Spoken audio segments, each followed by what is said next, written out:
Hey everybody, ronarray here, and I always love dark mages and life stacking builds. I think the idea that you can boost both damage and tankiness at the same time is absolutely awesome.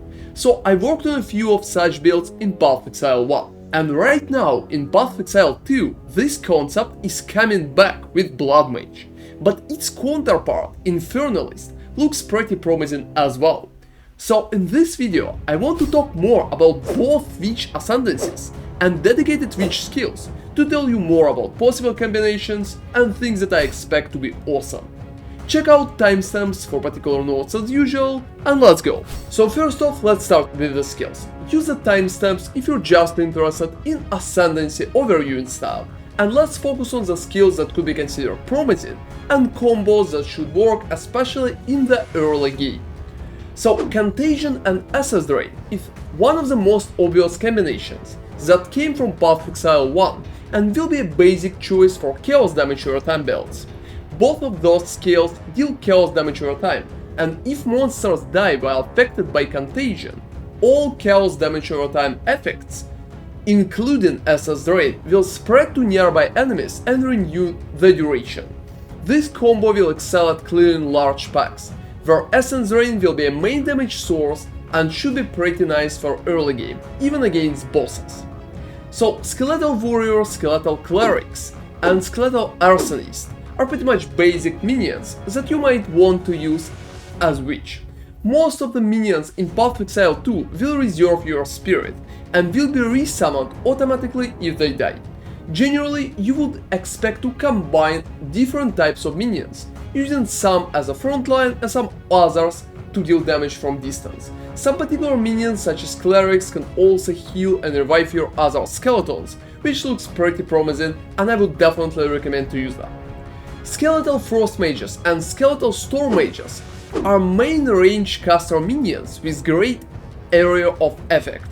Comparing them to each other, I think Storm Mages look like a little better, since they cost less spirit and lightning damage can shock enemies, providing more damage overall. So I think builds with Skeletal Storm Mages should work a little better, at least in early game. There's also Skeletal Reaver, and it looks like a perfect choice for a melee and physical oriented minion army, since they can enrage, making their hits significantly stronger. Those minions are losing health, so will not be very consistent, but can provide a very big damage burst due to rage stacking. It's too early to say which minion combo exactly will be the best, however it will certainly include different minion types. On the other hand, we have skills like Hexblast, and right now Hexblast is one of the most promising chaos skills in general. It can do a lot of damage and could be easily combined with Blasphemy Aura to make sure nearby enemies always cursed, and you can use Hexblast on them, in the same fashion as in Path of Exile 1. The biggest issue with current Hexblast is the cast time, which is 1 second, and can feel a little too high, especially compared to Mine approach that we had in Path of Exile 1. So Detonate, Dead, Unearth and Profane Ritual are all skills that interact with the corpses, so you will need to choose between them, because they are removing corpses when used. Detonate Dead right now looks very promising, since it has been one of the strongest low-budget skills in Path of Exile 1 for a very long time. Currently, one of the corpses related skills should be complementary, even if Detonate Dead still has potential to be a prime skill. Enfeeble, Vulnerability and Despair are all cursors and pretty much available for Witch, that are here to improve your chaos and physical damage based on the build, or boost your survivability lowering damage of monsters for Enfeeble. Most of the time you would need to choose at least one curse, or 2 of them if you're going to use Whispers of Doom Keystone. You can also combine curses with Blasphemy to make your curses an aura for some spirit reservation. It could be a great idea if you have enough free spirit, because it will provide you with a lot of quality of life. We also have Dark Effigy skills that can give us a totem that will attack enemies affected by damage over time effects, so it can be a nice support damage source for Contagion and Essence Drain combinations that I already mentioned.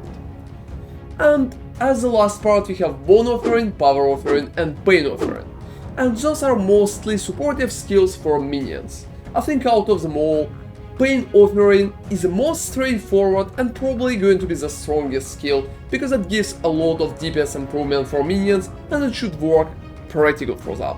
So let's start with BloodMage, because I'm more excited by life stacking possibilities in early access, and BloodMage looks completely amazing for it. First passive is Sanguinancy. It is the mandatory passive because it leads to all other Ascendancy nodes. It will give us a chance to drop life remnants when killing monsters, and those remnants are going to recover life when picked. With that passive, all Witch skills will gain a base life cost equal to base mana cost, which is a downside, because now we will need to mitigate both mana and life together. But the main idea here is that life cost will be mitigated by other passives down the path, and also by life remnants that we can pick to regain our life. Also, Keystone BloodMage can help significantly with it, removing your mana cost completely, so skills will only cost life. Next one is Vitality Siphon. That passive will give you 10% of all spell damage leached as life for only 2 points spent. This passive looks like a very good choice for all spell related blood mages, because without it, it will be very hard, if not impossible, to get spell life leech. It can also work pretty good combined with such nodes as Varashes, which makes 20% of leech instant, or even Val Pact Keystone, which makes all your life leech instant. The only downside there is that passive is not really leading anywhere else. Keep in mind that even if you will take it and it will fix your life cost mitigation, you still will need to mitigate your mana cost if you're not taking Blood Magic. So I would say that Blood Magic is probably going to be a very popular choice for Blood Mage. Next passive is a Gore Spike, and it's a passive on the left which gives you 1% increased critical damage bonus per 20 life. And right now, it's one of the strongest passives in the Witch kit. Just with 2000 of life, you will already have 200% increased critical bonus damage. And 2000 of life is a pretty small number, even if you don't have a lot of life in passive 3 anymore. Gore Spike look completely amazing from any perspective, and probably is the main reason why you would even like to play as life stack in BloodMage. The next passive is Crimson Power, and this is the last node, which can add energy shield from body armor as an extra maximum life. This one is very simple but feels pretty strong, and combines pretty well with Gore Spike because your additional life is going to be transitioned to critical strike damage. However, to reach this passive, you will need to spend 4 points and take one unrevealed passive, which could be not that good in the comparison. So generally, BloodMage right now looks like a great option for any crit-based caster build, and should have improved survivability in comparison to other casters. The biggest issue there is to solve regeneration, especially for skills with high mana and therefore high life cost. There's also a huge chance that BloodMage passives would improve minion damage as well, making it a good choice for Skelemancer playstyle, but it still needs to be confirmed. Now let's talk about Infernalist Ascendancy, and look at the passives that GGG is already revealed. And the first passive is Demonic Possession. It grants Witch a demon form, which kinda looks pretty cool, increasing your damage and cast speed.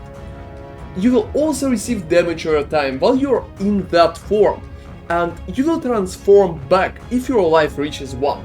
So that kinda looks like a high risk, high reward skill that can make you significantly stronger but dealing damage to you. That would benefit heavily from a sustain such as Leech or huge regeneration to mitigate damage over time it deals. But overall that form looks pretty promising because it looks cool, and I think that damage increase should be pretty nice as well.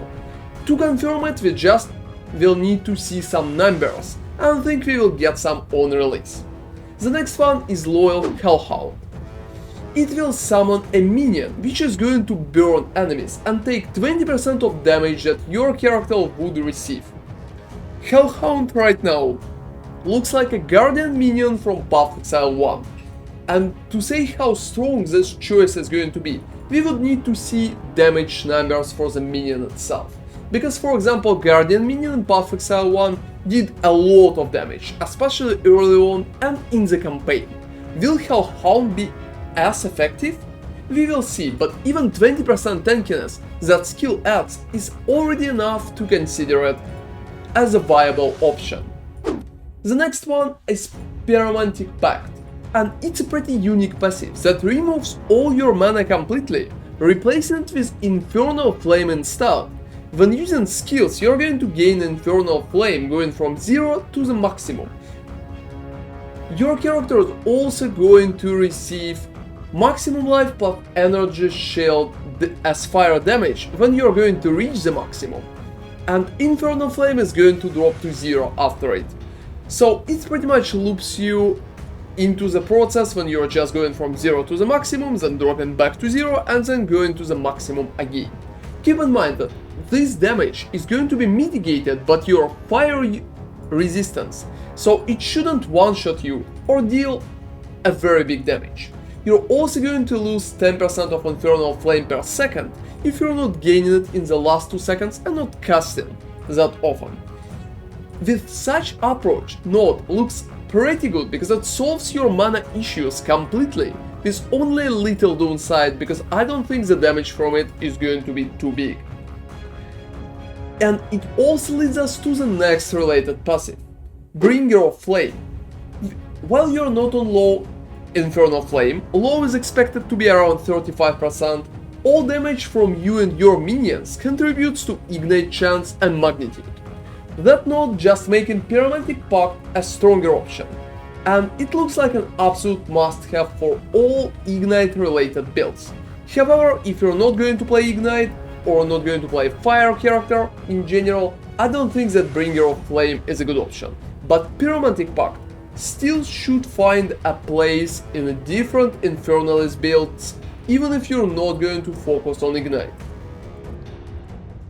So BloodMage looks like a better choice for crit related builds and will probably be one of the tankiest casters out there, being the main alternative to Archmage approach, and it should shine with most of the spells except maybe damage over time Chaos set, which can properly benefit from crits.